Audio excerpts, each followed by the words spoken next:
Everything is fine here on Detention Block AA23, a Star Wars podcast. I'm Mike, joined by Greg, here to talk some Star Wars. Um, More specifically, talk through Bad Batch, the most recent episode that dropped on Wednesday. So, whoa, hold on. Did you hear any of that? It was probably all in my headset. I was gonna say I heard all of it. Yeah, no, I mean, so I have the live version because it pops up later, and I didn't have the volume on mute, so I heard myself talking like from the start again. I'm like, whoa, whoa, whoa, whoa. Don't need to hear myself twice. Whoa, whoa, whoa, whoa, whoa, Whoa, whoa, whoa, whoa. whoa. This isn't my Batman cup.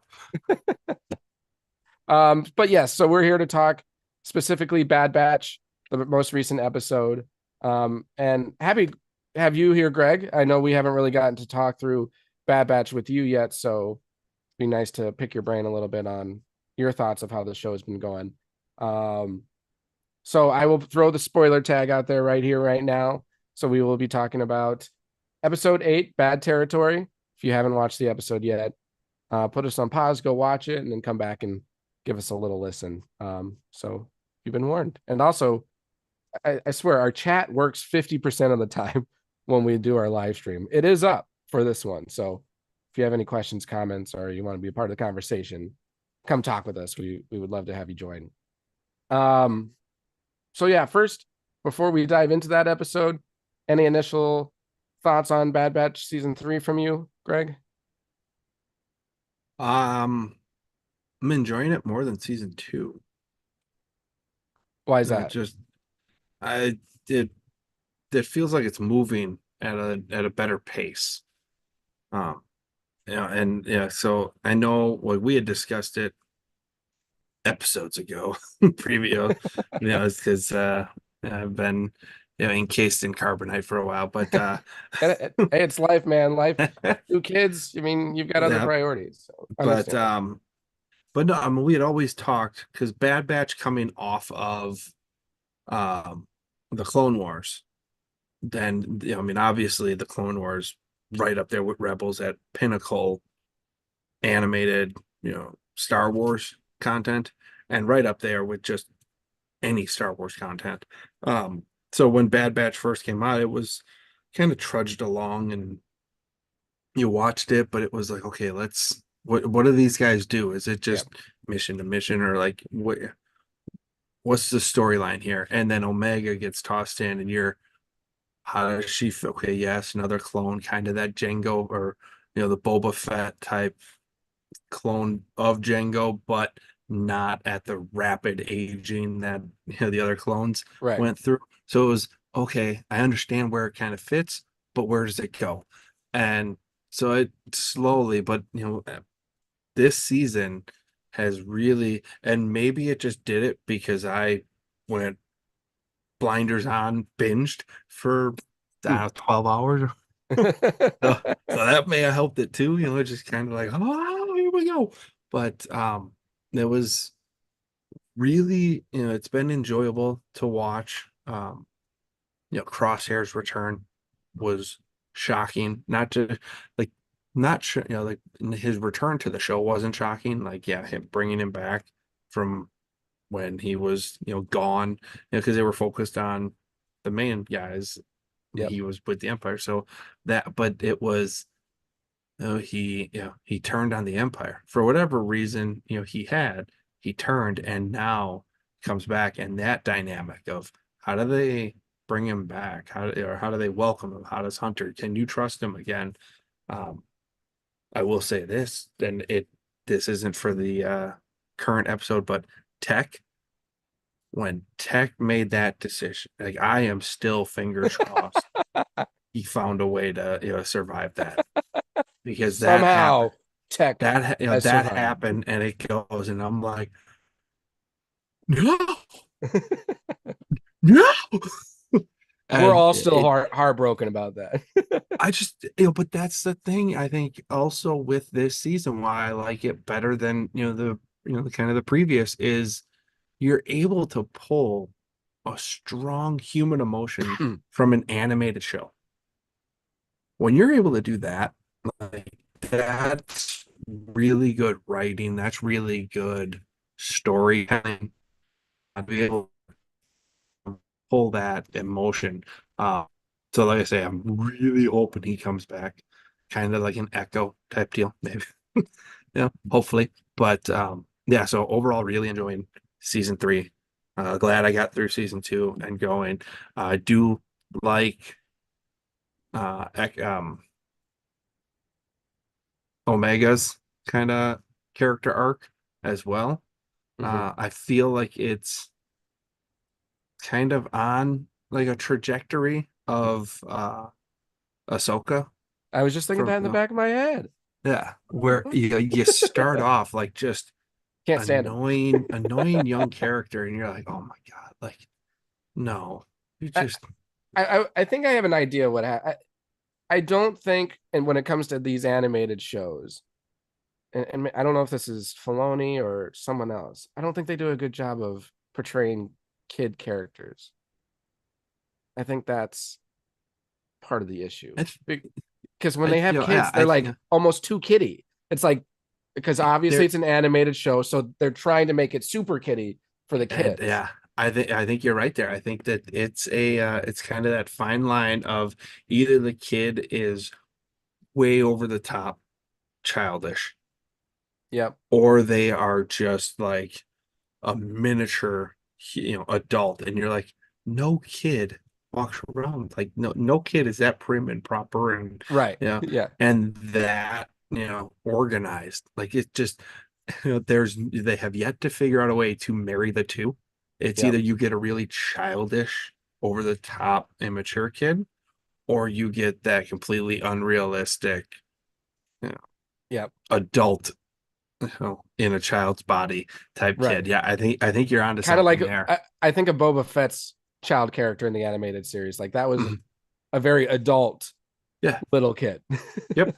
Yeah. So And yeah, I think that's exactly it. I think so those are they the dynamics that you deal with, but watching her character arc over the season as she's matured and let's be real, shit's happened in her life. Mhm. And so I mean she went through some stuff that changed her. And so seeing that, it was like, okay, now I'm invested in this character. Where does she go? How does she fit in to the grand scheme of the Star Wars saga? So excited for the other more episodes to come about. As far as this most recent one, anytime you can bring Fennec Shan in, the story's gonna be pretty fun. I like it. Yeah. I mean But that's it. All you have to do is on the description of the episode, Fennec Shan returns to I'm in. okay, Like that's it. good for Four me. words. Four words. I'm there. Okay. I don't care what she's done. I don't care. She returns to, I don't know, turn a page. Let's watch. No, yeah, I agree with that. And going back to you talking kind of about the flow of the show, that's been a common thing that we've brought up with season three.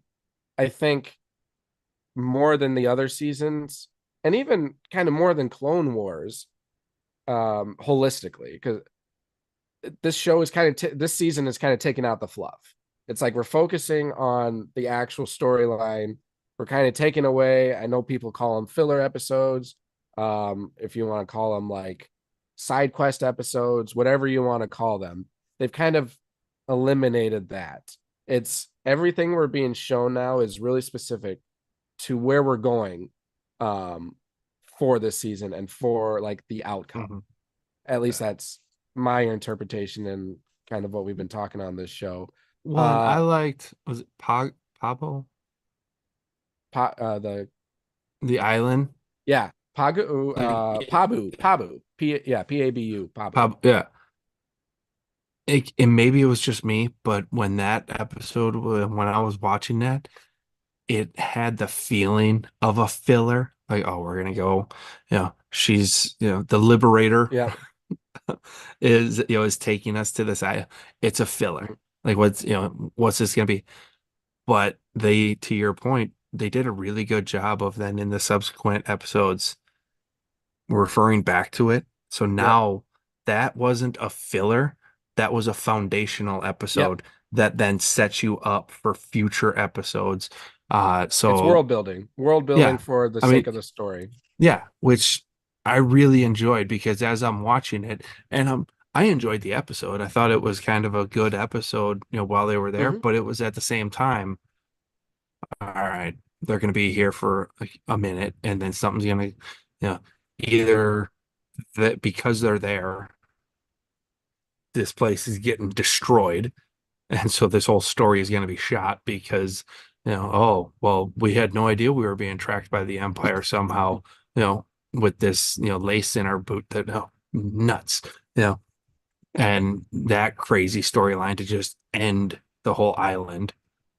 Or they'll leave and they'll never refer to it again. And you're like, well, why did we go there? Right. Now there is that potential of, is this, is this where they end up going? Like, are they gonna be done? Is You this can all always part of come the back to it. plan? Yeah. Is Hunter really gonna is he gonna give up the trooper life? No way, I couldn't see him doing that. Is he gonna settle down and just be a father figure to Omega on this island?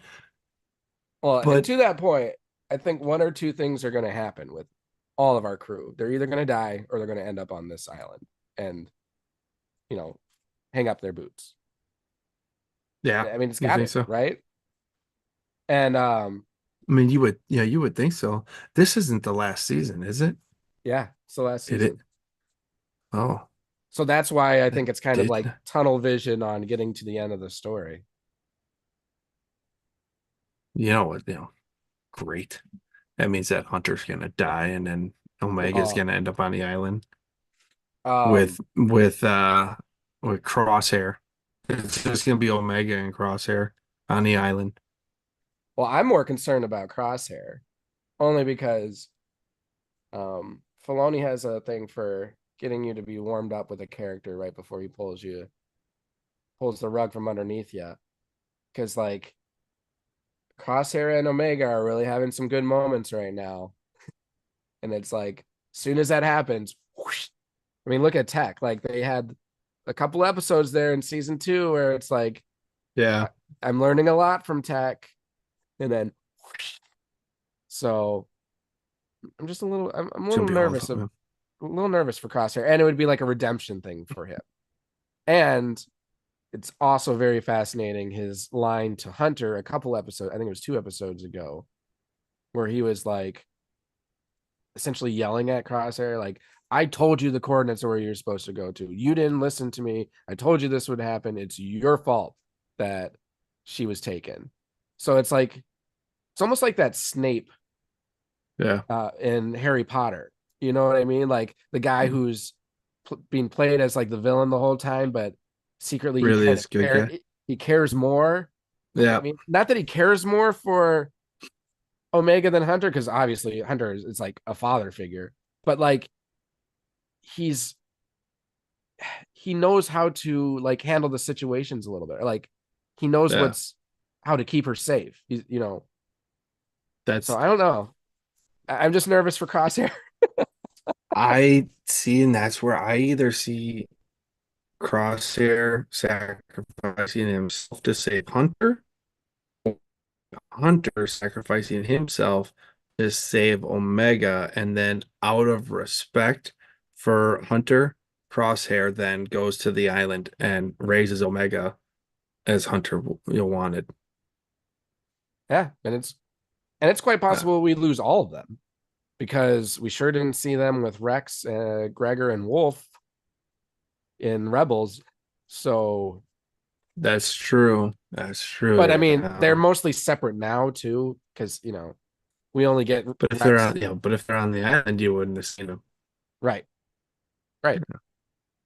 So if you're pulling out for them to live, you better hope that they. Filoni's killing them all off. Yeah. I wouldn't He's doubt it. gonna kill them all off. Yeah. Well, I'm nervous for Omega's fate too because I mean we don't really hear about her in anything afterwards, and it's It's true. definitely like that. I mean, and we'll get to this episode here in a second, but they brought up the client, in this episode. And if you recall from The Mandalorian, Client is doing this with multiple kids because our good old Yeah. favorite Grogu, the same situation. I don't know if Omega, I mean, that's kind of the question everyone's still kind of teeter-tottering on. Is Omega Force sensitive? And that's what the deal is, or is her blood just susceptible in being able to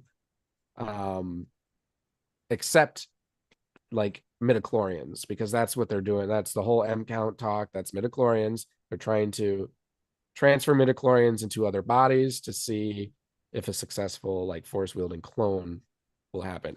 Ultimately, how the Emperor stays alive Yeah. in the future. So we'll see.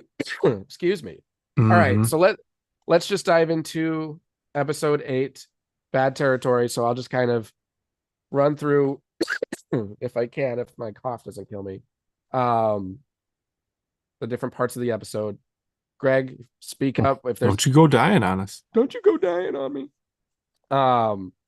As I'm talking through this, speak up, feel free to interject any thoughts or whatever you had during these moments while watching the show. So to what Greg was speaking before, we start on Pabu, and Omega is kind of feeling down. She's feeling bad about Rex and Echo essentially, excuse me, losing a lot of their troops in the previous episode, and she feels guilty for it because like they're coming after her, and because of, in her eyes, because of her, their friends have died.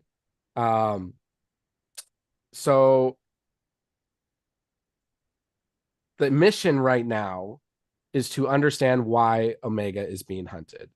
So Crosshair is going to say out of the way. I know Hunter said like we have kind of a lead. We're gonna follow it. Omega, you stay here. Crosshair, you stay too. And he's like, I'm fine with that. So they get a call from their ally, Fee. So if we remember Fee from season 2, she's a pirate. She's a pirate, right? Isn't that what she was? B? Yeah, Yeah, but Fee. like that led to the that led them to the island. Yeah, she's a Yeah, I pirate, mean right? she's A good a pirate. pirate, but she's a liberator Yeah. of oh, God. It,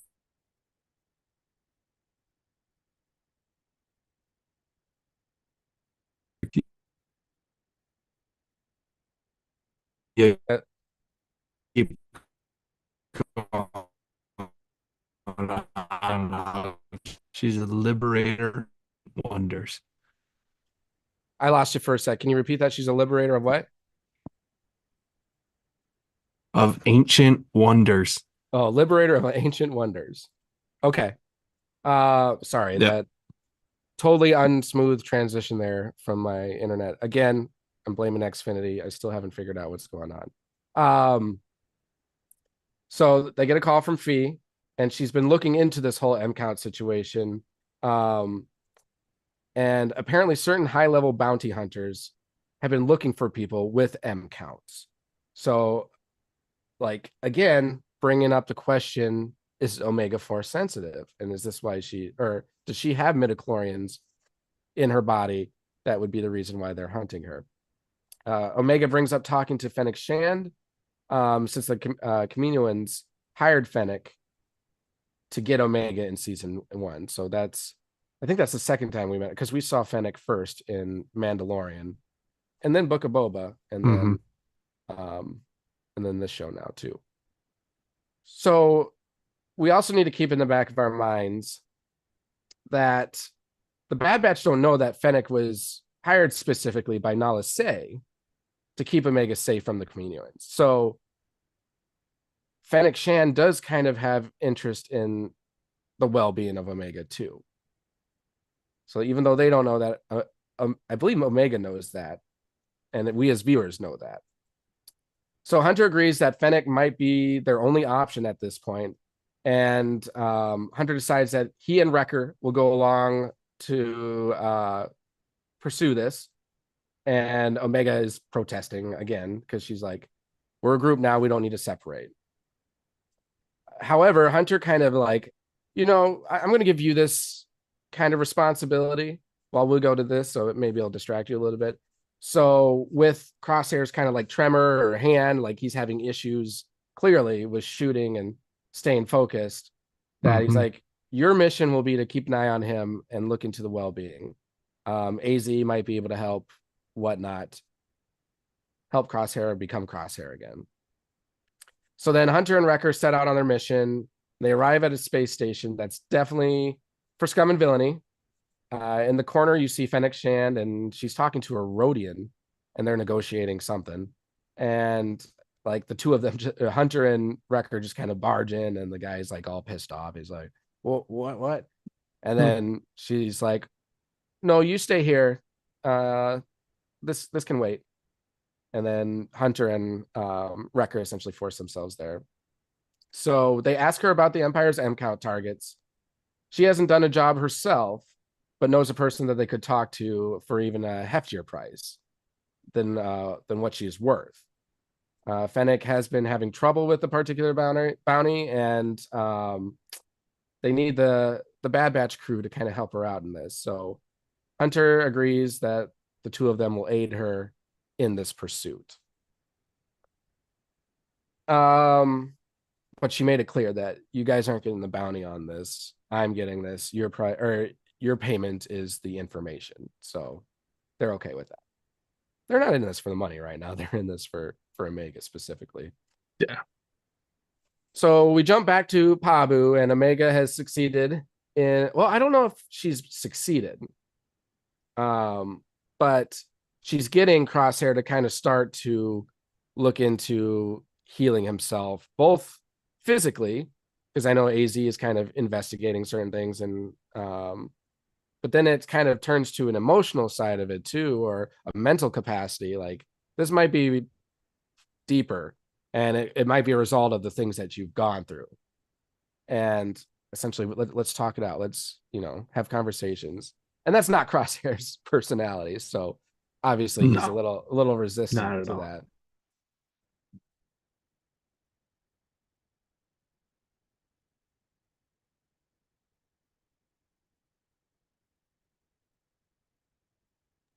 My blue screen came up again, so hold tight.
I am back. Still got you, Greg? Mm-hmm. Yep. Good, good. Mhm. All right. Well, sorry for all you people if you're watching live right now. Technical difficulties. I guess it's just the nature of the beast the last two times we've recorded. So apologies. Don't worry. Get that all fixed up in post. We'll fix it in post. Ready to go Infinity, Xfinity. What about Xfinity? Yeah, they suck. Yeah, they're really on Unless they my shit want to list for sponsor right the now. show, then if they want to sponsor the show, then they don't suck as much. Yeah, just saying. Just Still a putting little it bit, out but not there. as much. Yeah. All right. So I'll get back to where we were. So I just talked about how Omega is working with Crosshair to try to work with the issues he's experiencing, both physically and potentially mentally. So then we go back with Hunter, Wrecker, and Fennec. And they're like on this. I got a lot of like Anaconda or Lake Placid vibes in this episode. Yeah. And so Fennec, she briefs them on what that they're going to look for a person named or a creature named Siler Saris, the Slayer of Ordo Eris. Apparently, this guy took out some top bosses for Haxie and Brood and got out with a ton of money. So he also killed other bounty hunters that came for him. So he's pretty good. He's a pretty talented guy. They arrive on the planet. Siler is like stationed at, and Fennec warns them to keep their helmets on because the air will kill them. So cool seeing that. So many of the planets that we see, like it's surprising that humans can breathe the Yeah. air in all these different places. Oh yeah, they just walk out It's like like, it's wait a minute, nothing. that's It's not like, what? realistic. So I'm glad we're seeing, Really? situations where the air will kill them. And the other thing I thought Yeah. was pretty cool, which we haven't seen much in Star Wars, is they get a boat. Like, how many boats have we? I know there's that cruiser from Last Jedi when they're at Canto Bight that's like floating in the water, and then it meets the waterfall, and it just continues on like flying. Yeah. We don't get really that many boats here, so they get a boat No, from a there's pit no. from a pit droid, and they head out into the waters. And she also warns them that there are dangerous things in those waters. So kind of forecasting what's going to happen or what's going to come. So because of that, they come across these like mines, and she's like, "Well, I'm not getting in the water. You're getting in the water," and essentially tells them that they need to disarm all these bombs. And it looked like there's probably like a dozen of them maybe in there. So as they're Yeah, I'd say. So as they're doing that, we then cut to Pabu, and Omega is encouraging Crosshair as he trains, and again, he's missing targets and he's getting frustrated, and this is kind of where AZ is talking to him about the mental capacity to it. So brief little there, but it's going back to where I was talking about that Omega and Crosshair are really having some moments here. They're getting a lot closer. Um, like he's getting a little more. I feel like his walls are breaking down a little more in these scenes because he's not an emotional person, but he's becoming a little more emotional and protective in these. Then we go back to Hunter and Wrecker, and they notice alligators that are approaching them, and they still have mines that they're trying to disarm. So Fennec Shand is starting to shoot at them from the boat, and Hunter and Wrecker finish disarming all the bombs. Of course, the alligators catch them too, so they're like wrestling all these creatures at the same time. And then they complete it, and they get on the boat, speed away. Love that the alligators were trying to jump on, and they're kicking them off. So then later, as Hunter is trying to find the trail in the water, Omega comes up. Fennec wants to know what happened after Omega escaped in season 1. And considering their past, she's intrigued as to why they would work with her. And she lets them know that her client, and this is what we were speaking to previously, like I think it's Mando's Mm-hmm. client because she called him the client, called off her bounty. So Fennec didn't go after Omega after that. Then Hunter picks up the trail, and the three find the hideout, and Fennec sends them to go in first again. Like she's putting them to work. Of course. She's putting them to work. Um, Sneaking into the hideout, Hunter is jumped by Sylar, and after like a quick little fight, Sylar slips away to an underground exit. Fennec is waiting though, and ends up disabling Sylar's getaway boat. A fight breaks out between the two of them, and then they get the upper hand, and then they stun him, and then Sylar's finally down. So they at this point they have collected their bounty, and we bounce back to Pabu, and where we get a wonderful callback to season 2. Omega teaches Crosshair how to meditate, which is something she learned from the Jedi Padawan Gunji. So we got that Gunji.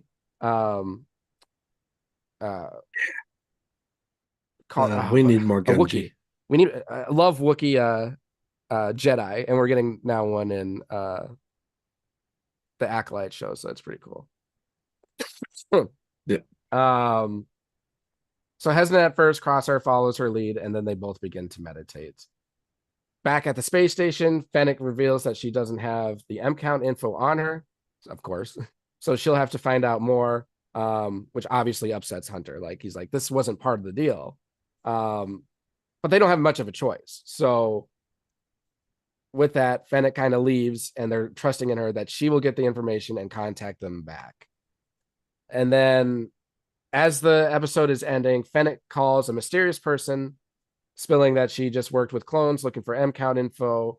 She'll share what she knows to help this person track them down. And then the episode ends. So obviously one of the main questions is, who is this figure? I mean, I think we can speculate a few ideas just based off of the trailers we've seen. I mean, I think it could be Cad Bane. It could be Asajj Ventress. I'm more leaning towards Asajj Ventress because she did become like a bounty hunter person. I think they want you to kind of think it's Cad Bane because we've seen Fennec and Cad Bane, encounter each other in a previous season. But if it was him, I think they would have showed it there and not had this like mystery. I think this is where we see Asajj Ventress. What are your thoughts? I think you're right. I think you're right with that one. Yep. No, overall, I thought it was a good episode. Yeah, it wasn't one of the best, but it definitely was interesting, and again, It moved moved the story.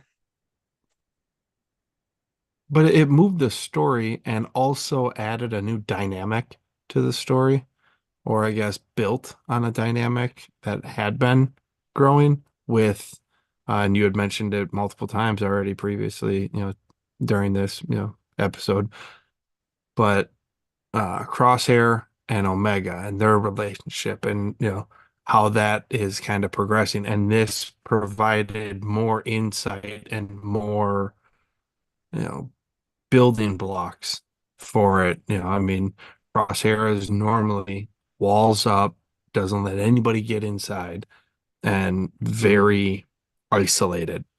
And he's, I think, fighting this internal struggle where he wants to continue to stay in his isolated state. It's his comfort zone. Omega is dragging him out of it. And I think he likes, that aspect of, having that side of his, personality kind of brought out, forcefully brought out. And he, while he wants to stay in his isolated bubble, he also wants somebody to drag him out of that bubble consciously and doing Yeah, so. Seeing their relationship kind of grow is yeah, kind of like I say, made this episode not feel as much of a filler. I mean, it was again a foundational. It's building blocks to something further on down the season. yeah, I agree. And to that point, I think it's a product, and maybe this is one of the deep elements that they're like bringing into the show. Being a soldier and um, all that comes with that, like whether it's PTSD or Hmm. what have you. But he's the only people that's ever really cared for him are other clones, and these other clones are soldiers, like they're built for a mission. So do they care for him because they care for him, or do they care for him because it's part of their like mission, or not mission, but like brotherhood of being soldiers? Omega is like the first person that's outside of that whole concept. Omega is not a soldier. Omega is Hmm. essentially a person, and she's one that's shown care towards him no matter what his hard shell or personality is. So I think that's kind of like, to your point, I think that's been what's helped open him up. Well, I think So pretty she cool. see, Um, kind of jumping on that as well is she sees his value.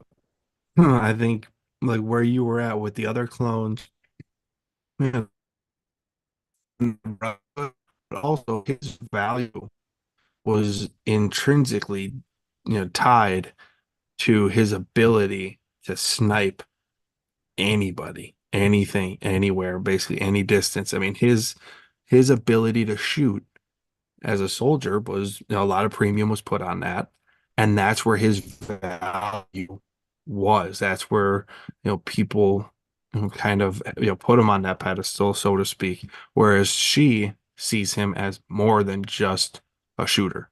And I think that, like I say, that dynamic right. playing out is, kind of a cool thing to see because he views himself the way the other clones and others have viewed him as, hey, I'm a soldier, I'm a Mhm. shooter, and that's it. And she goes, no, you are a being. Like, you can have feelings and you know, you can let your guard down and that. And yeah, take some time, but it's a kind of again a nice character arc for him as well, shifting from his soldiers and soldiers follow orders, and this is what we do, and very linear path for the character. Um, yeah, so interested to see where that goes. Fennec kind of, betraying the Bad Batch was a little bit of a gut punch, but I think to your point, Well, it feels like it's Asajj Ventress that she's trying to touch base with on it because it'd be a great way to introduce her. And wasn't there rumors well, of Asajj? mhm. Well, she's in the trailer, so we know she's in it. Yeah. So Um, but I don't know. I'm still trying to figure out if Fennec is betraying them or if it's something else, because Asajj Ventress is also not really a bad guy at this point. And for those who've read Dark Disciple, we know that she comes in league with Quinlan Voss. Um, and she also has a lot of hatred towards the Emperor and the Empire at this point. So I'm still trying to decide for myself if she's actually betraying them. Maybe she doesn't know. Maybe Asajj Ventress has this like mission to find other force sensitive people, mm, so that she can team up with them, have some kind of master and apprenticeship and go after big old baddie Palps again. Or, well, I guess it was Dooku that was really her, target, but Yeah, I'm sure she yeah. understands where that all came from at this point. So we'll see. But I love the depths that this season is taking us, not just Hmm. in terms of Star Wars, but in terms of, people, relationships. Yeah. Um, and I love that we're tying more elements into other pieces we've seen, like The Mandalorian, bringing in the client, just kind of bringing a lot of this stuff together, that props us into the sequel trilogy. So there's a lot of hate for the prequels when that first came out. And then we've talked many times how much the Clone Wars has really helped make those movies shine. They did shine, in my opinion, they did shine on their own too. But, I have to admit, at first it was like, I've seen better Star Wars, but as more Hmm. content is released, it's really Well, I moved think up the as we've ladder. gotten, I think the other thing is also as we've gotten older, you can look at it through a different lens. Yeah. And because the prequel was very politically driven, um, and that was kind of that Yeah. storyline. That's true. And so when that came out, I mean, we were early teens when all 99. those So came we out. were, We yeah. we would have been 13, 14, something like that when that came out. And then subsequent, so throughout like high school and that and early part of college, kind of coming out. Well, we, we're not taking strong political stances at 17, 16 years. We're not Queen Amidala. Sorry, not a teenage, royalty, taking, great interest in that.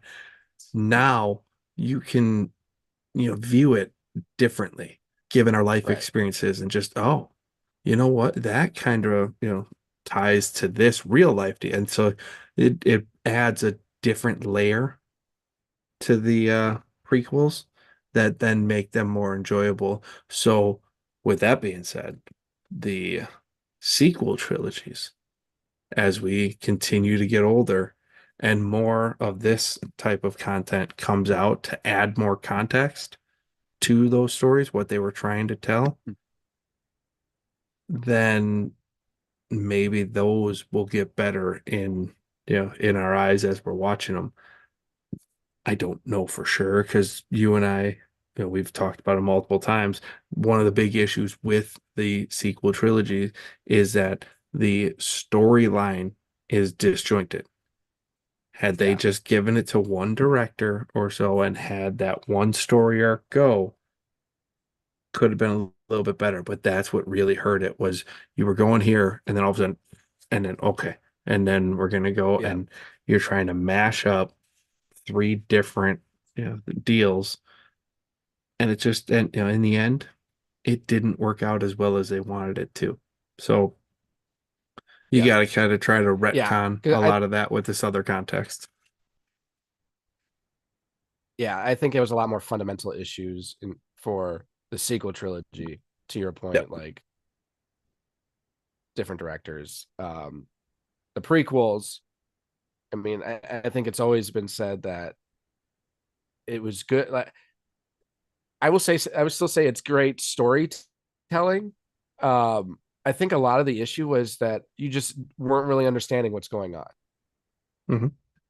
because when you have issues in politics, there's obviously a lot more things that took place to bring out or bring up this kind of conflict, this political conflict, and you don't really have much context there.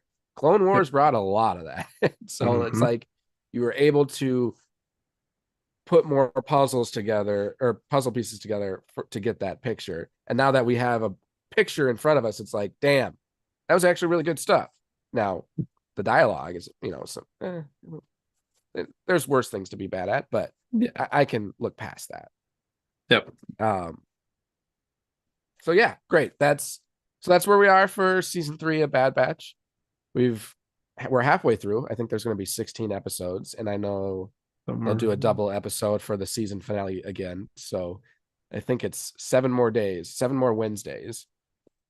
which will lead us up pretty much close to the Acolyte, which will be on Tuesdays. So, and that's a perfect segue into the next part. We'll spend a little bit of time. I know we spent, was that yesterday or 2 days ago? 2 days ago. Talking about the trailer and everything. So we just wanted to bring it back because we've now had a couple days to let it marinate. Watched it a couple of times. I got to see it without the lag now. So I was able to see in full force the last couple bits. And I agree. So going back to your comments, that did bring me in a little bit more, seeing the red lightsaber and that whole like taking out the Jedi with that force push or whatever that is. If they would have started it or made that a little earlier, probably would have captured us a little more in the get-go. You're wanting to talk about the rise of darkness, like start with darkness and then, how'd we end up here? Type of, like, but start with that, like this is out there. And then and I kind of want to, so I sent this out to our DetBlock Crew text group the other day, just to bring in some context. So let me do something really quick. I'm going to share something. And when I talk about when we've talked about that, this Acolyte trailer just really, I mean, it was meh. I would say it was meh. And all of us agree, we don't necessarily think that's reflective of what we'll get out of the Acolyte. So I think it's more of an issue of like, was this just a poorly done trailer? So what I'm going to do is share my screen. Let me know when you can see my screen, Greg. It's 2, 1. Yep, I got it. You see the screen share? Yep.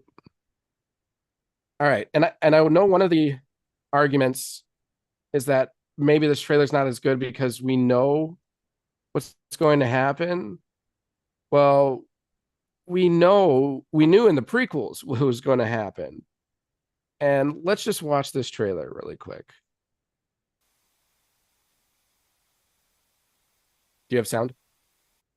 Yep.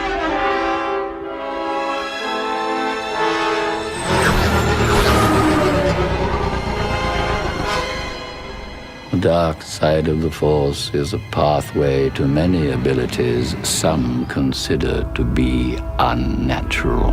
Is it possible to learn this power? Not from a Jedi. The Council wants you to report on all the Chancellor's dealings. That's treason. We are at war, Anakin. Very dangerous putting them together. I don't think the boy can handle it. I don't trust him.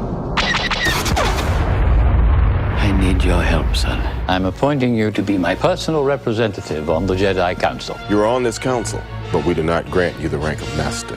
What? Obi-Wan and the Council don't trust me. Learn to know the dark side of the Force, and you will achieve a power greater than any Jedi. You're under arrest, Chancellor. Are you threatening me, Master Jedi?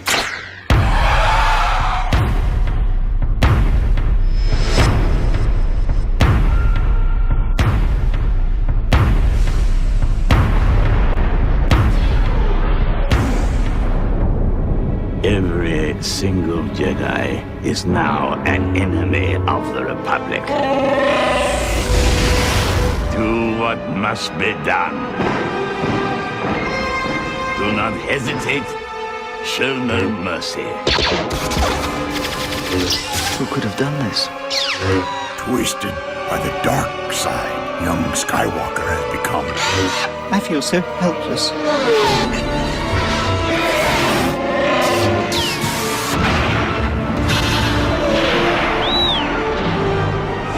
Chosen one!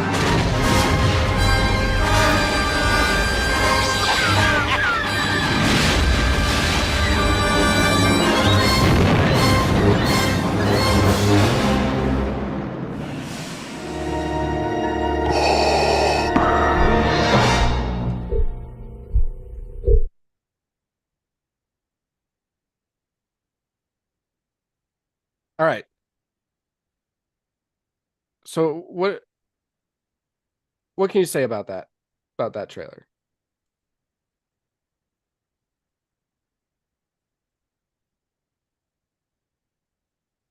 Well, I mean, it had the action that drew you in. You know, It had action. It had um it was expansive imagery. So Star Wars it's supposed to be huge, right? You're in this galaxy, or long time ago in a galaxy far away. It's a sci-fi. It's supposed to be large worldly images, large armies, large planets, large cities. It's very expansive. Um, the music, gave you a sense that it was Star Wars. Like it plugged in those sounds that we're familiar with through song, dramatic music, all of that. Even the episode started, or the trailer started at one of the most major moments in the movie, where Palpatine is talking to Anakin Skywalker. And that, that's kind of that moment where he's starting to like become Darth Vader. So like it's right to the point. It's telling you the conflict. It's telling it there's heavy stakes to it. Like you feel the gravity of this situation. Now let's watch The Acolyte again.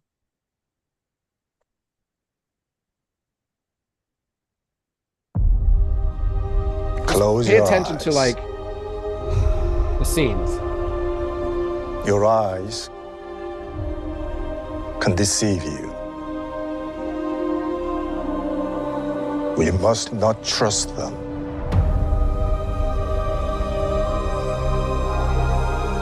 Tell me what comes into your mind.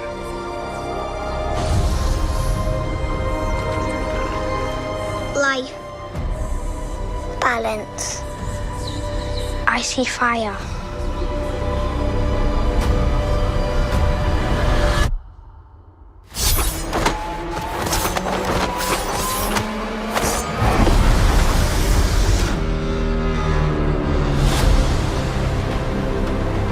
Someone is killing Jedi. It doesn't make sense. What happened? I sensed darkness.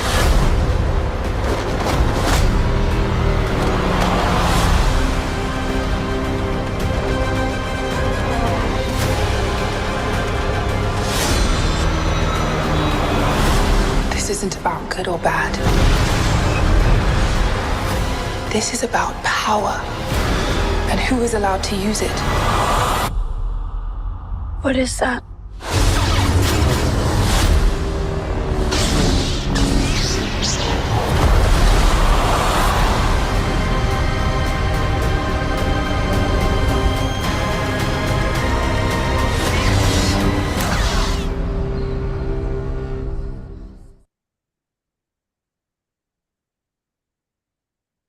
Friends would walk up to me and just be like, "What the f is in your mug?" And I would. What is in your mug? I love mm-hmm. these free advertisements that people get. All right. So do you kind of see what I was saying? But yeah, I mean, it was, actually, rewatching after watching, Return of the Revenge of the Sith, and then watching that, you can kind of see a little bit of the expansive. The music is really the big difference. Like the Acolyte trailer feels like it just took stock music.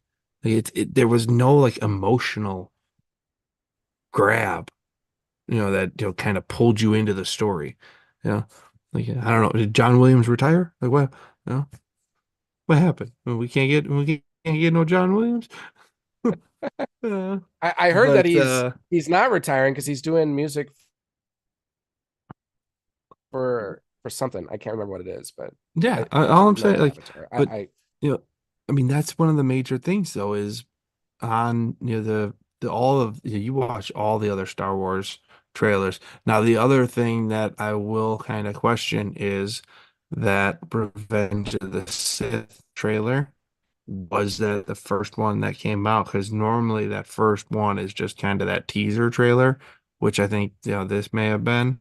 But rewatching it, it needs the music, but otherwise it kind of had the right puzzle pieces, but maybe not all of them were in the right place to get the best picture.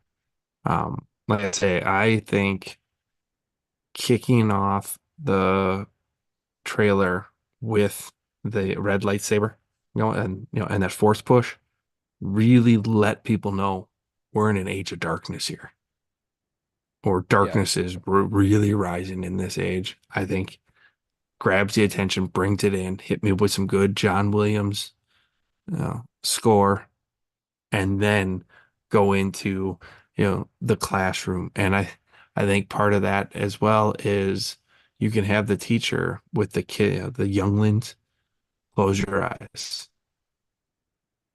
And and maybe you even start that with close your eyes, picture this, and then you go into I see fire, and that's when the lightsaber comes. But you can still start with the same, but then bring that in to really kind of drive home we're in dark times, or on the precipice of dark times. Draw the attention in, and then and because I think part of the problem was, and we talked about it a couple days ago, and then again, just like in text and different things, but that scene where you've got where she's walking to the cantina. I don't that's what I'll so walking to the cantina, and then it's like they break it up, but it's like, well, it's the same scene. She's walking on the outside, then she gets to the door, and then she starts walking inside the cantina, and then the lady, and then she sees her, and now they're fighting in the cantina. It's all one scene. Like, I don't think you needed all of that. Right. Well, not in the trailer. First impressions are so important with anything. Whether it's a trailer for a movie, whether it's meeting people for a job, what have you. First impressions are important. And I mean, I think let's go to The Force Awakens. Like, first teaser trailer glimpse that we got. You got little clips of, I remember you see BB-8 rolling. You see the X-Wing like flying above the water, and you've got the X-Wing sounds to it. You've got Kylo Ren kind of walking, where you see his back, but he's walking in the woods, and he strikes his lightsaber light. Like, you're telling that people that this is Star Wars. To your point about the sounds, like, the music doesn't feel Star Wars, and they don't show the lightsaber thing until the very end. Like, there's no audio wise, there's nothing telling me it's Star Wars until we get that lightsaber. There's really no ship. You see that one ship that like break, or that's crashing. Otherwise it's dialogue, and it's scenes. To me, compact scenes, like set studio. You get an image of them standing in front of the forest. You get even that ship crashing is a little bit, you've got another planet there, but it's like 90% of what we're seeing too. I mean, you mentioned it was like a whole scene that they played, that it was just walking into a cantina.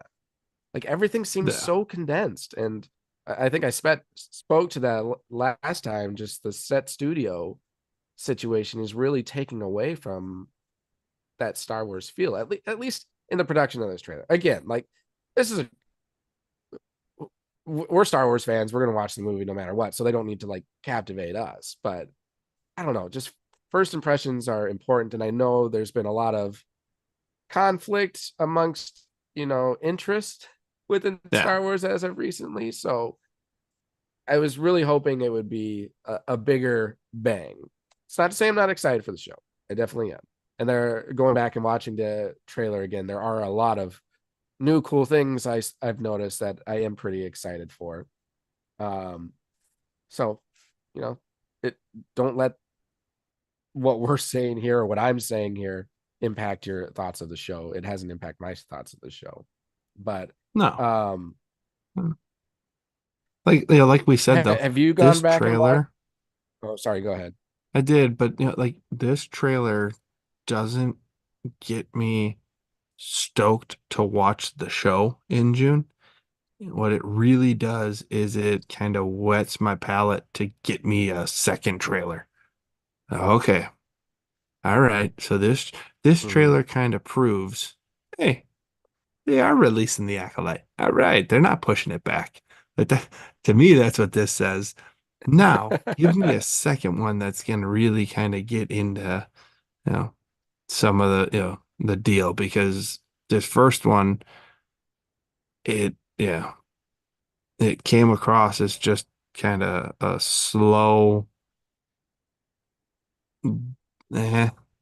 story. Like, okay, what is the ultimate story here? And is it worth telling? Is it worth me watching you try to tell this story? And so we'll see when, to your point, not giving up on it. I'll most likely end up, still watching it. I mean, I watched Resistance, so and You made it but through that, you can make it through anything. Is that what you're saying? pretty much, yeah. But it just, you want to see a second one. You want to see, and I don't need lightsabers all over, because I think of, when you look at the Mandalorian, I want to say it was Mandalorian like that, trailer. There weren't really lightsabers that you saw. I don't, I don't recall. I'd have to go back and watch the trailer, but like, I don't need to constantly, have lightsabers on the screen for it to be Star Wars. But one of the major aspects of Star Wars is the score. The music helps set the scene. And I think that's where Mandalorian had, certain, a score on their trailer that, kind of drew you in. Like, oh, this is a new type of Star Wars story, but I'm on Right. board. This is Well, a new and type of I Star think, Wars story, and I need a little bit more to get fully on board. well, and I think, thinking of the Mandalorian trailer, like, I agree. You don't need lightsabers or lightsaber sounds to make something Star Wars. But I think there are other sounds that were in the Mandalorian trailer that remind you of Star Wars, whether it's like laser gun shots, jetpacks for Mhm. Mandalorians, droids. I mean, did we even see a droid in that whole Acolyte trailer? Not that I recall. Like, And not even in the cantina, which is weird. no. And like it didn't seem like there were many aliens. I mean, in the younglings, there were, I think, like 2 aliens out of a group of probably like 14 kids. You Yeah. did see aliens in the cantina, but you really didn't see much of them elsewhere. So again, there's just different things that say Star Wars or make you feel Star Wars that you didn't necessarily see. Like, hmm and they're in here. I'll pull it up here. Let me show you this. So I've got the Acolyte trailer pulled up. Let me find, I'll go full screen. I'm looking for the market. Okay, well, here's the cantina.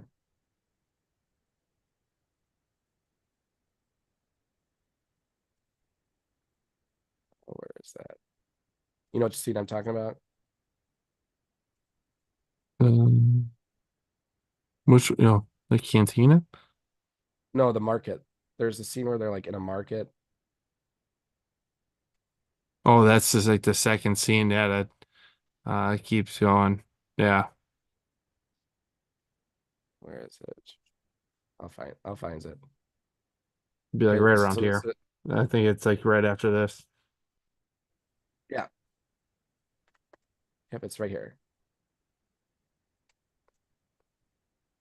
Like, it's like, is it probably pretty pixelated? Yeah. Yeah, it's autoing to 360. That's terrible. Anyways, if you go back and you look at this scene, you see one alien. Yeah. You're in no droids, one alien. That doesn't seem like a marketplace in Star Wars. Now, maybe there's something unique about this location, what have you. But I watching it a few times, that's something that struck to me, and I was like, man. And again, like where we're at with the Padawans, you got this alien guy, and he's in the first picture, so that was a good thing that they at least started with that. But there's only two aliens in this whole group. You got one alien there and one alien here. Yep. Now, another thing I noticed that I thought was pretty cool. So I know I'm kind of bashing it here a little bit, but so this is Sol. He's one of the main Jedi that we've been seeing in this trailer. Looks like he's a different age. So like, he looks younger here. Mm-hmm. So is that a flashback? Because potentially it makes me think that it is, because then when this girl right here says she sees fire, and we're like, ooh, you made the comment, we were watching it live, like, ooh, watch out for her. It makes me think that maybe she's what is if she's this girl? Yeah, I don't know.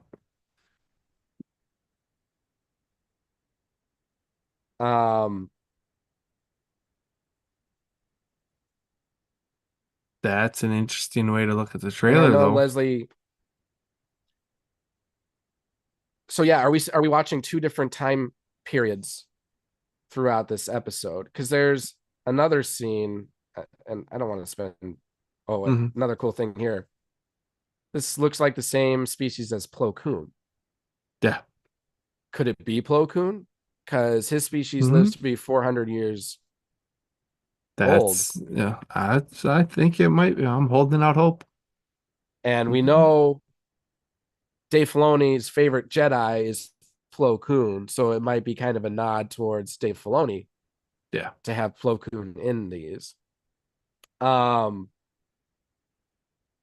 And again, I don't know if this is a flashback or the time.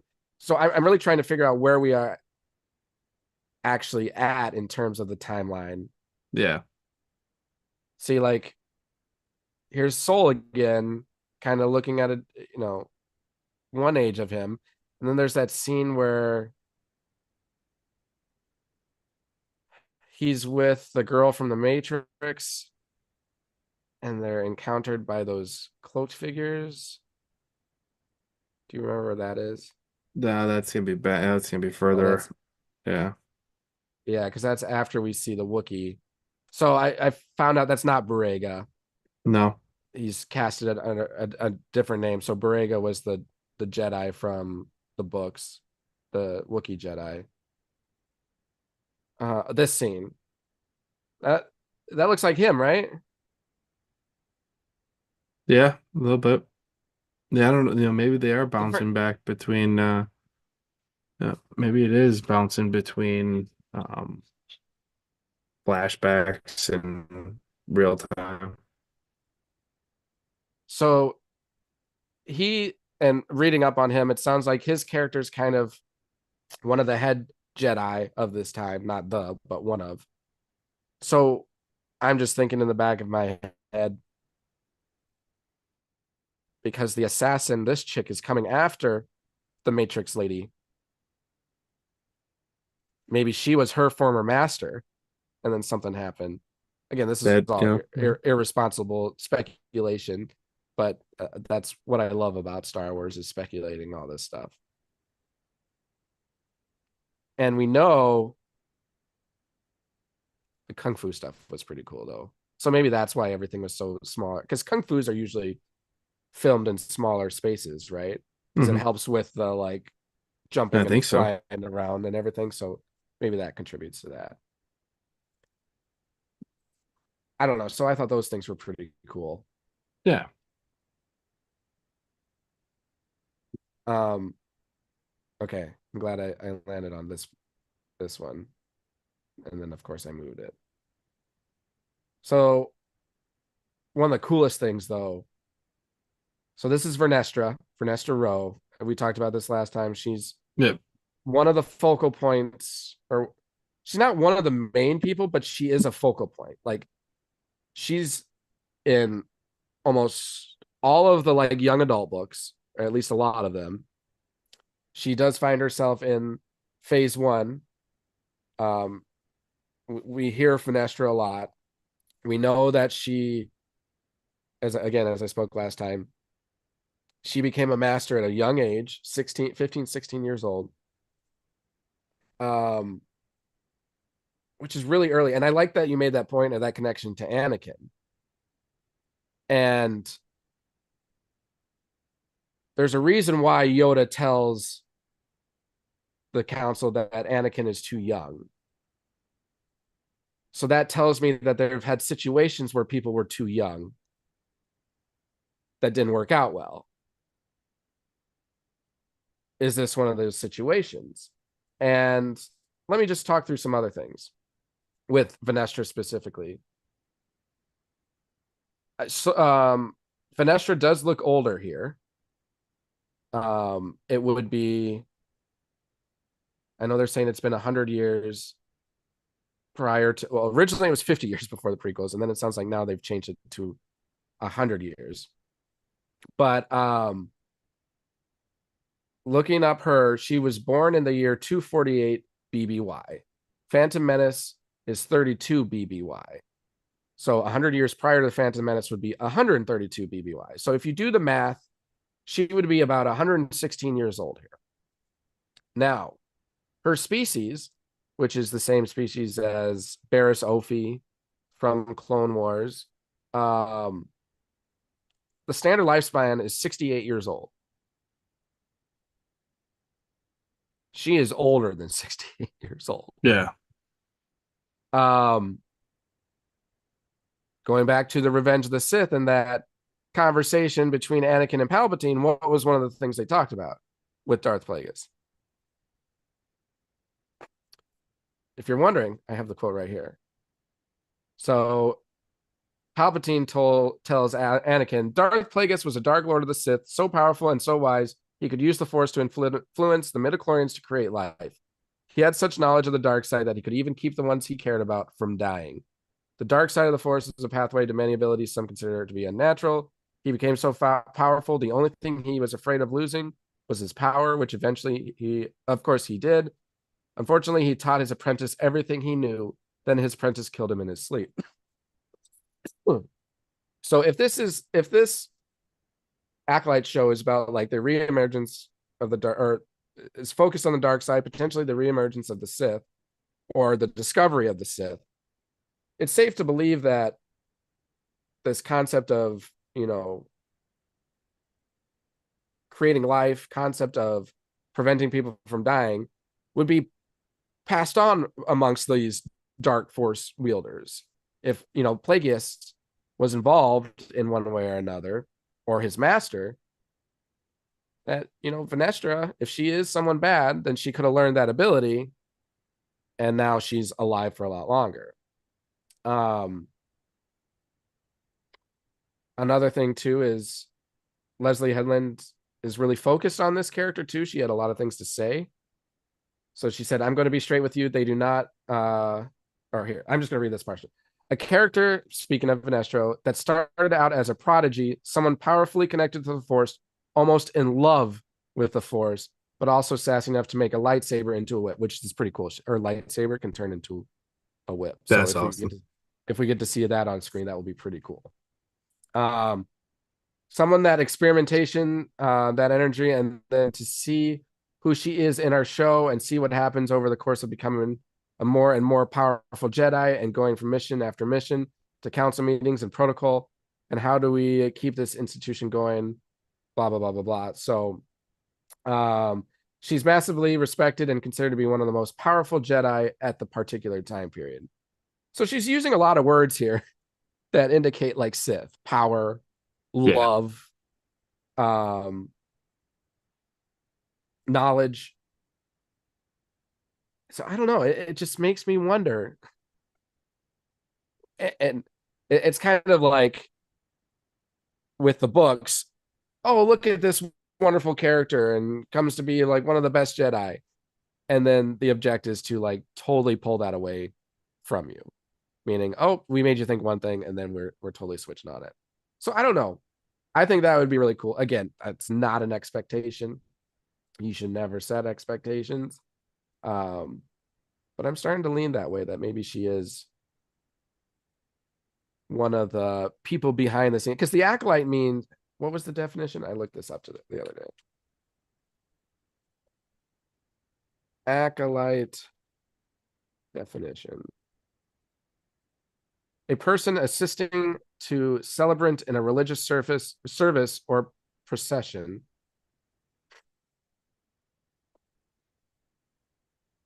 Probably another meaning behind it. One who assists a member of the clergy in a liturgical service by performing minor duties. One who attends or assists a leader. So the leader in my eyes would be the Sith Lord that's behind all this, like pulling the strings. And then the show, this acolyte, is supposed to be about that one who's assisting. So I think the one who's assisting could be this Vernestra character. And then the person in the shadows that we'll find out later, the Dark Force wielder, could be either Plagueis or Tenebrous or maybe a different name, the Sith Lord at the time. So I don't know. That's the kind of stuff I have fun with. Yep. And yeah, but it's that type of stuff that late at night. It's that potential that gets you excited to then go watch the show too. Right. Well, and I'm super excited to watch the show. And it's entertainment. It's Star Wars. I will love it one way or another. I don't have to like it. I will love it. I don't have to like it. But hopefully they do a fairly good job with this show. So, all right. Well, it's getting late. I just looked at the clock. So we'll wrap everything up. Do you have any final thoughts on the Acolyte show or anything you want to speak to? Nah, just waiting on trailer number 2 to drop to get a little bit more context. I know that they're re-releasing Phantom Menace in theaters, and there's a rumor that they will be dropping a clip at the end of that's affiliated with the Acolytes. I don't know if that's a trailer or like a new scene that's connecting these two. So now I'm really curious to go see the movie in the theater, and then we'll wait for like a post-credit scene type of a thing and see what they're talking about. Oh, hitting you with a Marvels type. We'll probably deal, get right. I mean, there has to be if you're going to release the Phantom Menace in theaters shortly before the show comes out, like, be a good time to do it if this show is leading up to that. Yeah, you'd think so. Other release early May, around May 4th. Yeah, they're releasing all 9 in theaters. This is separate from that, I think. Let's see. Re-release Phantom Menace.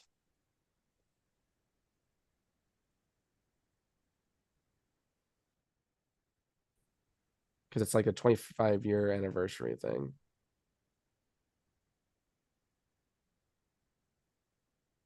I don't know. May 3rd. Continue searching. Will return to theaters for its 25th anniversary starting May 3rd. Okay. Yeah. So, And to your point, May 4th, they will be releasing in certain theaters all 9 for marathon if you want. That So May 3rd, yeah, that would make Phantom sense. But Menace yeah, so that Friday beforehand, the pre-release Phantom Menace in theaters. And you're saying that the post-credit is supposed to have There's a rumor. There's a rumor that at the end of the movie they're going to show a clip. Haven't said if it's supposed to be like a trailer or if it's like a post-credit scene type of a thing. Yeah, like a part, and I don't know if it's in the Phantom Menace setting or in the Acolyte setting. Like maybe there's a scene that they add to Phantom Menace that gives you some kind of teaser for the Acolyte. Interesting. Like what if they showed a scene where Plagueis and Palpatine are talking? Like that would that's probably not what it's going to be, but I'm just saying if I saw that, I'd be like, oh man. I'm super stoked for this Acolyte show. Yep. But all right. Well, I'll speak to our social media handles really quick. You can find us on Twitter at DetBlockAA23pod, on Instagram at Detention_block_AA_23, our Facebook group and YouTube channel is Detention Block AA23, a Star Wars podcast, and our TikTok handle at DetBlock AA23. Bring us your likes, follows, subscription, reviews, all of it. We greatly appreciate any little thing you do because it helps us get our podcast name out there amongst the hundreds, thousands, or maybe not thousands, hundreds of Star Wars podcasts out there. With that, have a great rest of your day. Have a great rest of your week. Looking forward to some more Bad Batch coming, and glad we got some more time with our good friend Gregory, getting some more Bad Batch stuff in. So till next time, and as always, may the